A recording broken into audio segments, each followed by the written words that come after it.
This report is all about how we pay taxes at different income levels. A regressive system charges low or middle earners more and gives top earners breaks. A progressive system charges top earners more. Almost every state in America is regressive, including Utah. Still, Utah does better than most states.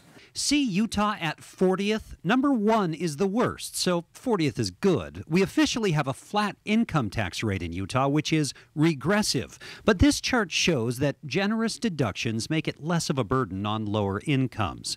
When you look at Utah's total state and local taxation, Utah slopes up to the middle class, who pay the most before sloping more steeply to favor the wealthy. If your family brings in somewhere from $40,000 to $104,000 a year in Utah, you give the state well over 8% of your income on average.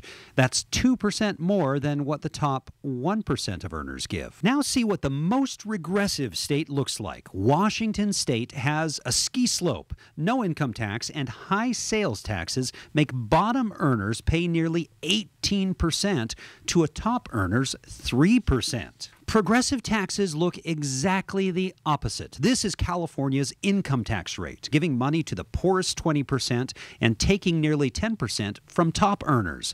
Though once you factor in sales and property tax, California is pretty tough on everyone. If you were watching those numbers closely, you probably noticed a very low tax burden in California would actually be a high tax burden in Utah. Now, the people who really make out in all this, as you saw, are the super rich in a state like Washington.